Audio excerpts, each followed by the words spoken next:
जी हम आप लोगों के सामने बात करने वाले हैं दो पुलिस वालों की स्टोरीज के हवाले से, दो पुलिस वालों की कहानियां और इसी के साथ साथ एक उस शख्स की कहानी जिसको दुनिया फिरौन कह रही है, और इसी के साथ साथ क्या गवाही झूठी है या सच्ची है, और अब दोबारा से इमरान खान साहब ने एब्सोल्युटली नॉट किसको कह दिया, आइए देखते हैं।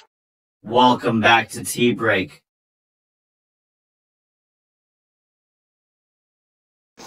अस्सलाम वालेकुम, welcome back to tea break. आपका लुकमान सुलेमानी आपके सामने। व्यूवर्स कैसे हैं आप? ठीक हैं? उम्मीद है इंशाल्लाह ठीक होंगे। व्यूवर्स अगले 24 घंटे बहुत अहम होने जा रहे हैं। बिल्कुल अगले 24 घंटों में एक बहुत अहम खबर आने वाली है।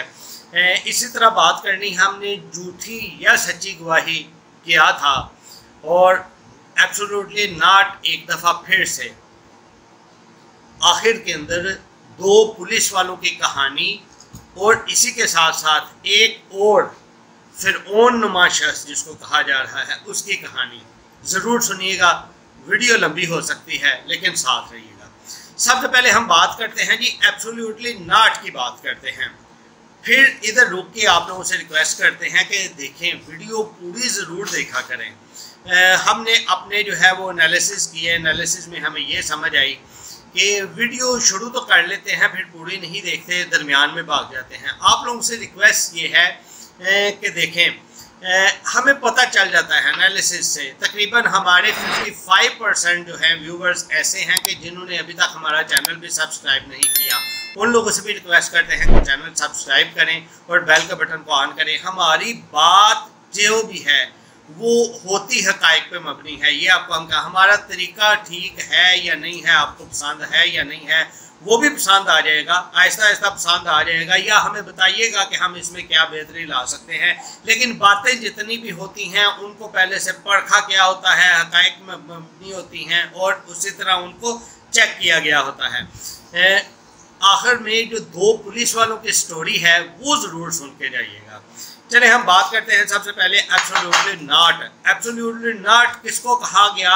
हुआ इस तरह कि इमरान खान साहब बड़े अरसे का ये कह रहे थे कि हमारे जितने भी केसेस हैं, पीटीआई के केसेस हैं, उनसे काजी फायज ईसा साहब को दूर रहना चाहिए। लेकिन अब उन्होंने रिटन फॉर्म में, तहरीरी फॉर्म में बाकायदा तौर के ऊपर ये लिख दिया है कि हमें काजी फायज ईसा साहब के साथ हमारे एतराज़ात हैं, या हमें ऐसा लगता है कि वो हमारे साथ जितने भी केसेस में अटैच हैं उनका झुकाव जो है वो हमारे मुखालिफ रहता है, तो वो ना हो शामिल, वो हमारे बेंचेस का हिस्सा ना बने। ये है जी इमरान खान साहब की ख्वाहिश। तो इमरान खान साहब ने इस मामले में बिल्कुल एब्सोल्युटली नॉट कहा है कि किसी सूरत भी काजी फायज ईसा साहब जो हैं वो शामिल ना हो हमारे जितने भी केसेस हैं उनके बेंचेस के अंदर। दूसरी बात करते हैं इमरान खान साहब की सच्ची और झूठी गवाही किसकी। 190 मिलियन पाउंड वाला जो केस है उसमें गवाह के तौर के ऊपर परवेज खटक साहब, जो कि पीटीआई के वज़ीर आला रह चुके हैं, एक दफ़ा नहीं 2 दफ़ा वज़ीर आला रह चुके हैं पीटीआई के, वो जो हैं क्या बने हैं? गवाह, बिल्कुल गवाह बन गए। उन्होंने गवाही दी। गवाही में इतने ज़्यादा बातें तो नहीं हुई, 15 मिनट का उन्होंने जो अपना बयान रिकॉर्ड किया उनमें मेन चीज़ जो थी वो मेन चीज़ यही थी कि इमरान खान साहब ने हमसे एजेंडे के अलावा एक बंद पैकेट ला के काबीना से साइन करवाया था जिसके ऊपर हमने एतराज़ किया था, और हमें बाद में पता चला था वो कि ये वो 190 मिलियन पाउंड वाली बात है। तो ये थी। अब आप खुद देख सकते हैं कि ये गवाही सच्ची है या झूठी है, क्योंकि पीटीआई के लोग, पीटीआई के फॉलोअर्स जो हैं, पीटीआई के फॉलोअर नहीं, पीटीआई के लीडरान भी इनको जो है वो झूठी गवाही कह रहे हैं। इसमें झूठी गवाही वाली कौन सी बात है? ये तो सभी कहते हैं।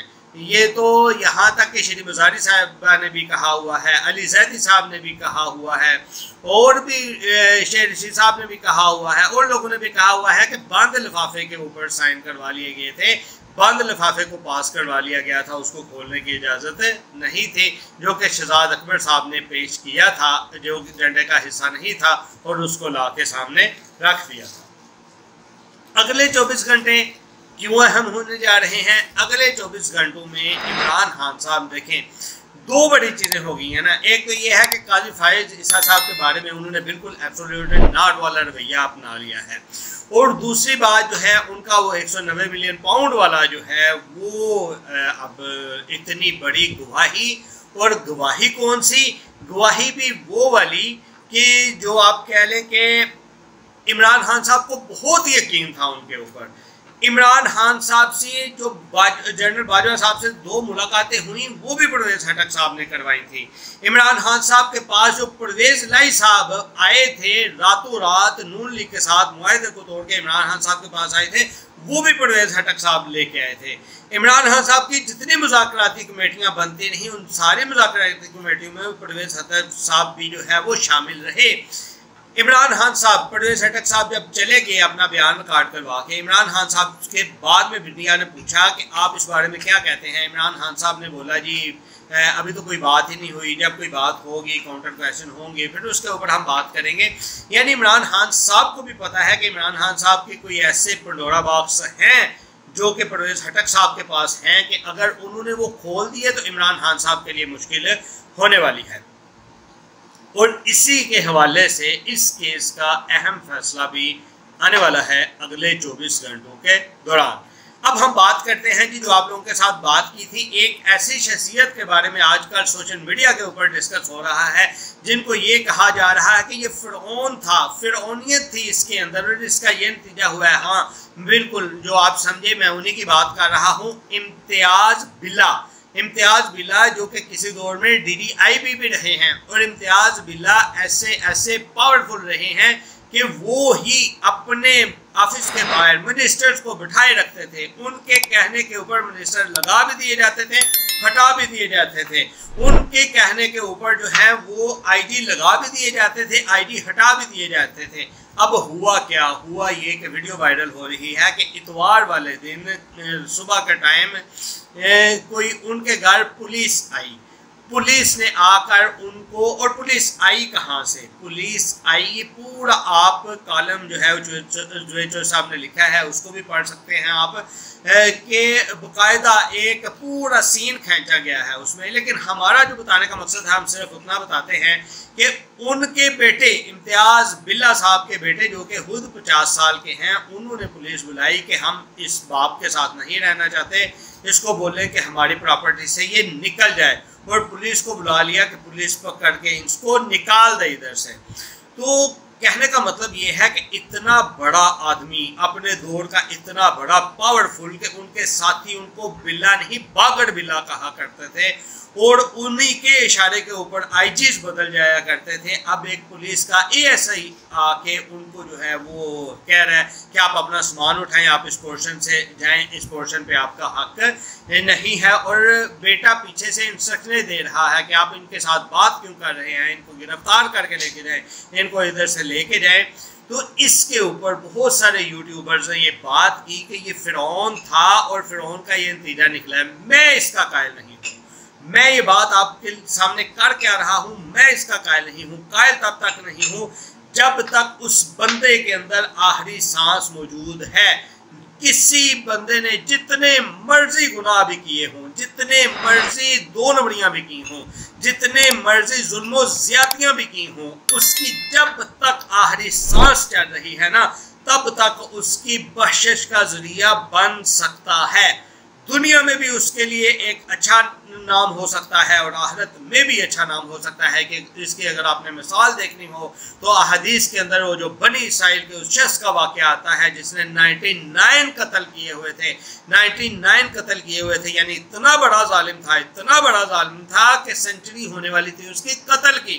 وہ ایک عالم کے پاس گیا تھا, اس نے جا کے پوچھا تھا میری معافی ہو سکتی ہے؟ عالم نے کہا نہیں ہو سکتی. اس نے عالم کو بھی قتل کر کے اپنا 100 پورا کر لیا. پھر ایک اور عالم کے پاس گیا, اس نے کہا کیوں نہیں ہو سکتی, بالکل ہو سکتی ہے.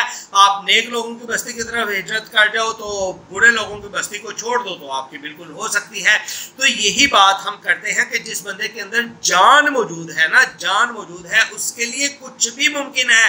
اور دنیا میں اس شخص کی عزت کیا بنی تھی کہ آج مسلم امہ جو ہے मुस्लिम उम्मत जो है वो बार बार उस शख्स की मिसालें देती है जो कि अपने दौर में पहले जालिम था, फिर अल्लाह ताला ने उसको बख्श दिया, उसको जन्नत में दाखिल किया, 100 बंदों का कातिल था, तो उसकी यानी दुनिया में भी पजीराई हुई और आखिरत में तो होनी है इंशाल्लाह। तो ठीक ऐसा ही कोई भी बंदा जिसके अंदर एक सांस भी मौजूद है ना, उसके पास 100% ऑप्शन मौजूद होती है कि वो रुजू कर ले, वो माफ़ी मांग ले, अल्लाह के हुजूर गिड़गिड़ाए, और अल्लाह ताला उसकी दुनिया में भी पजीराई फिर करते हैं और आखिरत में तो होती है। इसलिए उनको ऐसा नहीं कहना चाहिए कि वो फ़िरौन था, ये था। ठीक है, उन्होंने बहुत ख़तरनाक, बहुत जालिमाना अंदाज अपनाया होगा, बहुत सी 2 नंबरियां भी की होंगी, बहुत कुछ किया होगा, लेकिन ये उनके बेटे का जो सामने आना है इस तरह से, हाँ कुछ कह सकते हैं आप जी, तरबियत के ऊपर सवाल उठा सकते हैं, कुछ भी कह सकते हैं, लेकिन डायरेक्ट फ़िरौन कह देना और फ़िरौन का नतीजा कह देना, डेट्स नॉट फेयर। अब हम जिसके लिए आपको रोक के रखा हुआ था वो 2 पुलिस वालों की स्टोरी सुनाते हैं। सबसे पहले तो हम स्टोरी सुनाते हैं मोहम्मद अहमद साहब, हाफिज़ अहमद साहब, बल्कि हाफिज़ अहमद साहब आप जानते होंगे, एक जो है वो पाकिस्तान के बहुत बड़े, आप उनको कह लें डिजिटल मीडिया के प्रेजेंस वाले हैं, और ना सिर्फ वो बल्कि अमेज़ोन के एक कोर्सेज करवाते हैं, वो टीचर हैं, अमेज़ोन वर्चुअल असिस्टेंट के टीचर हैं, अमेज़ोन के डिफरेंट मॉडल्स के जो है वो टीचर हैं, और पाकिस्तान में डिजी स्किल के नाम से एक प्लेटफॉर्म है, उसके ऊपर भी वो सिखाते हैं सरकारी तौर के ऊपर। वो कहते हैं कि मैं दुबई से आ रहा था, लाहौर एयरपोर्ट के ऊपर उतरा, वो कहते हैं कि मेरी आदत है कि मैं घर से कोई गाड़ी वगैरह नहीं मंगवाता, किसी को पिक करने के लिए नहीं मंगवाता, मैं इन ड्राइव करवा के आ जाता हूँ। कहते हैं जी मैं इन ड्राइव करवा के आ रहा था कि इन ड्राइव वाले से मेरी बातचीत शुरू होगी। इन ड्राइव वाले से पूछा कि आप क्या करते हैं, आप कितना कमा लेते हैं, वगैरह वगैरह, जो भी इस तरह की बातें। तो इन ड्राइव वाले ने बताया कि मैं ये पार्ट टाइम करता हूँ, वैसे जो है मैं सरकारी जॉब करता हूँ। पूछा किस महकमे में करते हैं, बोला जी मैं पुलिस वाला हूँ, मैं पुलिस के महकमे में करता हूँ। अब हाफिज़ साहब कहते हैं कि मैं बड़ा हैरान हुआ, मैंने खैर उनसे जिक्र भी कर दिया कि यार इससे जो 20-30 हज़ार मंथली आप कमाते हो, आप तो इतना एक दिन में कहीं भी नाका लगा के अपने दोस्तों के साथ बना सकते हो ना, बिल्कुल ऐसा ही कर सकते हैं। तो फिर करते क्यों नहीं करते? इसलिए नहीं क्योंकि मेरी माँ ने कहा था कि अगर हराम लेके आना है तो फिर घर में ना आना, अगर घर में आना है तो हलाल कमाई के साथ आना। तो मेरा इस पुलिस वाले के साथ साथ एक दूसरे पुलिस वाले का भी वाकया है, वो भी सुनाता हूँ, लेकिन साथ ही इधर रुकते हुए ये भी कहता हूँ कि अगर वालिदैन ही इस तरह की तरबियत करनी शुरू कर देना तो हमारा पुलिस तो क्या हर महकमा ही ठीक हो जाएगा, और हर महकमे में जिस तरह की भी कोई भी 2 नंबरी है वो सारी की सारी खत्म हो जाएगी। अब हम बात करते हैं जी उस दूसरे पुलिस वाले की। दूसरा पुलिस वाला अच्छा खासा मजहबी, दाढ़ी रखी हुई, और यहाँ तक के सारे रमज़ान के अंदर अपनी ड्यूटी मस्जिद के गेट के ऊपर ही लगा ली, और मस्जिद के गेट के ऊपर ड्यूटी लगाते हुए लगवा ली, और खूब अच्छे से ड्यूटी सर अंजाम दी। सर अंजाम देने के बाद जैसे ही नमाज ख़त्म होती, नमाज के बाद मस्जिद में जाना होता, जाके अपनी नमाज अदा करनी होती, तिलावत कुरान पाक को अदा करना होता, तिलावत कुरान पाक करनी होती, लोगों के साथ मेल जोल करना होता। लेकिन जैसे ही आखिरी अशरा आया, हर आने जाने वाले से, जो भी मस्जिद का नमाजी था, आता था, जाता था, अस्सलाम वालेकुम, वालेकुम सलाम, कैसे हैं आप, ठीक हैं, आहिस्ता से पास होके ईद नहीं आई, ईद नहीं आई। यानी इसको हम क्या समझें, इसको हम क्या समझें? ये वो पुलिस का असर समझें कि आप इतने मजहबी होने के बावजूद, आप इतने नमाजी होने के बावजूद, आप इतने कुरान मजीद की तिलावत करने के बावजूद आपने एंड के ऊपर ये वाला रवैया क्यों अपनाया? ये भी एक पुलिस वाले की स्टोरी है। तो ये भी ठीक हो सकता है, हर चीज़ ठीक हो सकती है, सारे इदारे ठीक हो सकते हैं। अगर वही पुलिस वाले ने जो बात बोली थी ना कि मेरी माँ ने मुझे ये बोला था कि घर ना आई, तो अगर वालिदैन ही घर से इस तरह की पूछगिछ शुरू हो जाए तो सारे मामला तब भी ठीक हो सकते हैं। तो आप लोग बताइएगा कि आप लोगों को इन वाक़यात से क्या सबक मिलता है। आप लोगों के कमेंट्स का इंतज़ार रहेगा। जाने से पहले एक दफ़ा फिर रिक्वेस्ट करते हैं, जो लोग नए हैं हमारे चैनल को सब्सक्राइब करें, बेल के बटन को ज़रूर ऑन करें ताकि आने वाली तमाम नई वीडियो उनको मौसूल होती रहे। मिलते हैं जी नेक्स्ट वीडियो में। आप बहुत सा ख्याल रखिएगा। अल्लाह हाफिज़।